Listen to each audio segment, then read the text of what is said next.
जय हिंद दोस्तों, good morning. आइए आज हम बात करते हैं आपके फसलों के बारे में बात करेंगे। अनाज का जो उत्पादन होता है उसके बारे में देखेंगे, जो उसकी भौगोलिक क्या दशाएं हैं। हम वहाँ बात करने के क्या हम जो दिए गए यहाँ जो दिया गया है ऐसे क्रमांक संख्या है और फसल कौन से फसल का क्या तापमान है, क्या उसमें वर्षा की मात्रा पूछता है और किस फसल में कौन सी मिट्टी की आवश्यकता होती है, उसके बारे में आज हम लोग जानेंगे। तो प्यारे बच्चों, हम बात करते हैं आपका आज क्या देखिए। सबसे पहला फसल क्या है? धान और क्या? चावल। धान और क्या? चावल। ठीक है। अब देखिए, जो इसका औसत तापमान है, सामान्य तापमान कहा जाए तो कितना हो रहा है? 25 डिग्री से ऊपर। 25 डिग्री सेल्सियस से ऊपर होना चाहिए किसमें? धान और चावल में। और वर्षा की मात्रा सबसे अधिक कहा जाए तो मतलब 75 से 100 सेंटीमीटर की आवश्यकता इसमें होती है। और देखिए, बात करते हैं कौन सा मिट्टी आता है, तो मिट्टी इसमें आता है चिकनी और दोमट मिट्टी। चिकनी और क्या आता है? दोमट। क्या दिया गया है? चिकनी और क्या है? दोमट मिट्टी। जान लीजिए प्यारे बच्चों, इसमें क्या है कि चावल और धान। हम फिर से बात करते हैं। देखिए क्या धान और चावल जो है 25 सेंटीमीटर से ऊपर, मतलब 25 से ऊपर की आवश्यकता होती है। कहाँ पर?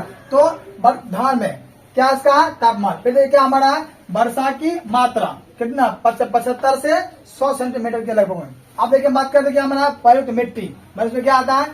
चिकनी एवं दोमट मिट्टी। ठीक है, चलो अब हम बात देखा क्या करते हैं? गेहूं। क्या कहना आता है? गेहूं।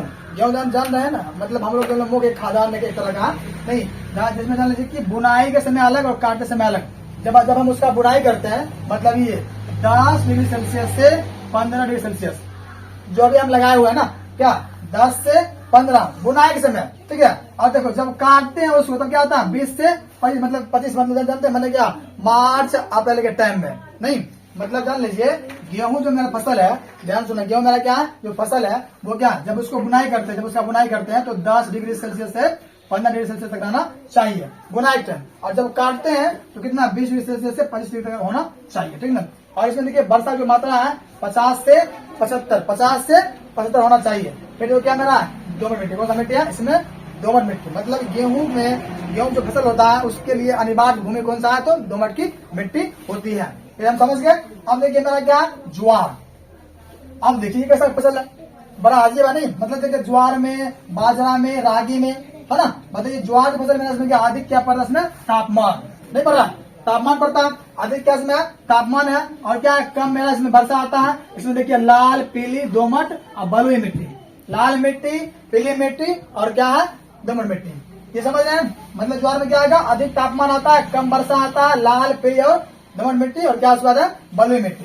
फिर देखिए पैर मेरा क्या यहाँ पर है? बाजरा। क्या है? बाजरा। इसमें देखिए क्या जान लीजिए, इसमें भी वही होगा, सेम टू सेम है। मतलब क्या अधिक तापमान नहीं, और क्या होता है? कम वर्षा की इसमें होती जरूरत होता है, और क्या उसके बाद है? बलुई मिट्टी। मतलब जान लीजिए कि बाजरा जो मेरा फसल होता है, बाजरा फसल, इन फसलों में अधिक तापमान, कम वर्षा और बलुई मिट्टी होती है। अब देखिए हमारा आता है रागी।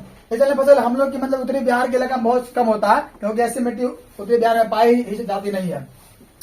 तो रागी जो फसल क्या है? अधिक तापमान इसमें, और इसमें क्या होता है? कम वर्षा, लाल, पीली, दोमट और बलुई मिट्टी। मतलब लाल, पीली और दोमट और क्या है? बलुई मिट्टी। फिर देखिए क्या मेरा? मक्का।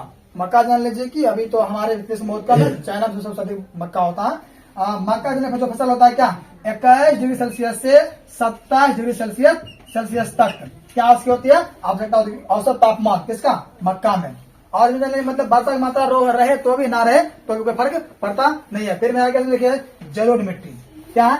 जलोढ़ मिट्टी। जान लीजिए कि भारत के उत्तरी इलाकों में, मतलब बिहार मान लीजिए जो है सबसे अधिक क्या यही मिट्टी है। और इन मिट्टियों में हम लगभग अनेक फसल उपजा लेंगे। जैसे मान लीजिए काली मिट्टी किसके लिए जरूरी है? तो काली मिट्टी किसके लिए? कपास की फसल के लिए सबसे क्या महत्वपूर्ण है। ठीक है। बेस्ट ऑफ लक प्यारे बच्चों, हम आगे बात करते हैं।